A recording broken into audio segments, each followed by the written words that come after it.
Hi, I'm Joe Corley, and I'm here on behalf of NATMA, and we're talking with one of the really great future superstars of our sport in martial arts. It's Joey Greenhalgh. Joey, you're number one in your division, in the light heavyweight division. You finished number one as light heavyweight last year. Tell me the tournaments you've competed in so far in 2007. I've been doing a lot of all the NASCAR tournaments, everything from California, Compete Nationals, the Rolex Challenge, and the World Series of Martial Arts, Ocean State Grand Nationals, Bluegrass, U.S. Open, all the main tournaments I've been at. Battle of Atlanta, I've been there. Now, Battle of Atlanta, of course, is you have a real special place in my heart. Last year at the Battle of Atlanta, we put Joe Greenhalgh against a Brazilian mixed martial arts fighter, and Joe knocked him out in the third round with a beautiful hook kick to the head. What was that moment like? That was great because that whole tournament I had kind of been away off to the side, to myself, and I didn't even realize how many people were even there. And when I came out, I was concentrating on him. And once I kicked him and he fell, I knew he was down. He wasn't getting up, and I started to look, and the whole crowd was up on their feet, and that was kind of probably one of the best moments I've ever had fighting. Well, it made it to YouTube, and it's under Lights Out. I think if you do a search on YouTube under Lights Out, it's had a huge number of hits. You gotten a lot of feedback for that knockout? Oh yeah, a lot of people keep talking to me. A lot of people actually thanking me because point fighters and sport karate fighters, we don't get a lot of credit because we're always stopping our fights to call points.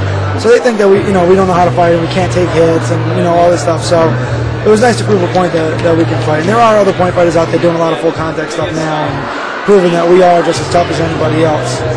Now, Joe Greenhalgh is going to be one of those guys. I've said to him privately that he's going to make millions of dollars in the ring as we get kickboxing back to where it's supposed to be, where you're seeing real martial artists doing martial arts. But it doesn't just happen overnight. You started in martial arts at age 6. Yeah, I was 6 years old when I started. My grandmother bought me a gift certificate, and I went and did. I had no clue what I was doing. I just kind of went with it for a while and started competing. And 18 years later, here we are. So if you've got a martial arts school, then you're going to have to figure out what it's going to be like if you cultivate some young talent that can be in the Mike Tyson, Evander Holyfield category of kickboxing 10 years from now, and what that would mean to your school.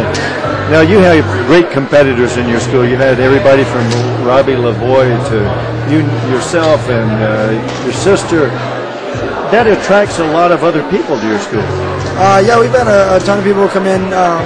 A lot of the people from our area that see us competing, they end up coming over and training a lot, and they want to represent us, and they come and work out. And it's great. You end up being like a family, especially traveling all the tournaments.